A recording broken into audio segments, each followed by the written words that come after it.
세상은 온통 기호로 이루어져 있습니다. 영어로는 사인이라고 부르는데 기호는 특정 정보를 나타내기 위해 꼭 필요한 수단이죠.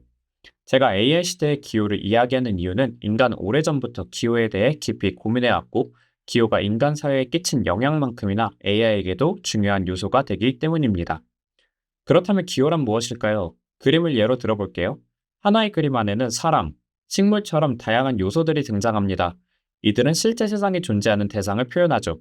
그런데 여기서 흥미로운 점은 이들이 지닌 의미입니다. 예를 들어, 인간은 인간일 뿐입니다. 하지만 그림 속 가운데 있는 인물은 다른 인물보다 특별해 보입니다.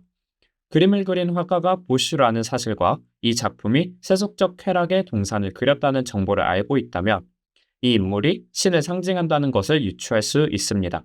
동일한 인간이라는 기호도 맥락에 따라 다르게 해석될 수 있는 거죠. 기호의 재미는 여기에 있습니다. 어떤 기호는 한눈에 의미가 다가오고 어떤 기호는 우리가 가지고 있는 지식에 따라 전혀 다르게 해석되기도 합니다. 예를 들어 이 기호는 사람처럼 보이지만 실제로는 화장실을 가리키는 표식입니다. 기호를 해석하는 방식은 여러 가지이고 그 작동 방식을 세 가지로 나눈 사람이 있습니다. 그는 아리스토텔레스 이후 가장 위대한 논리학자라 불리고 우리가 매일같이 사용하는 아이콘이라는 개념을 만든 인물, 바로 찰스 퍼스입니다. 퍼스는 기호를 세 가지로 나눴습니다. 그중 오늘 다룰 개념은 아이콘입니다. 아이콘은 직관적으로 이해할 수 있는 기호입니다.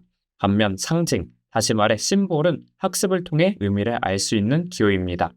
다시 보슈의 그림으로 돌아가 볼게요. 이 그림에는 딸기, 조개, 유리구체 같은 기호들이 등장합니다. 이들은 단순한 사물 표현이 아니라 특별한 의미를 지닌 상징입니다. 딸기는 당시 유럽에서 일시적인 쾌락, 육체적 욕망을 상징했고, 조개 껍데기는 여성성이나 탄생 혹은 쾌락의 은유로 사용됐습니다. 유리구체는 유혹의 덧없음, 깨지기 쉬운 욕망의 세계를 표현한 상징이죠.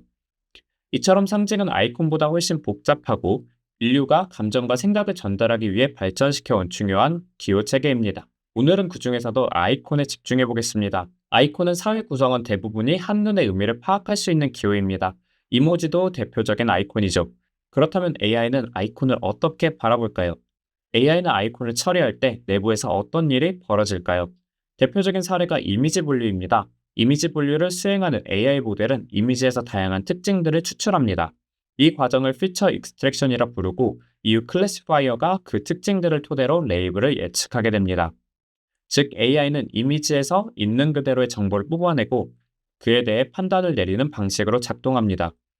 강아지를 인식하는 문제라면 실제 세상에 존재하는 강아지 이미지들을 보고 이건 강아지다라고 예측하는 거죠. 이처럼 초기 AI는 있는 그대로 받아들이고 해석하려 했습니다.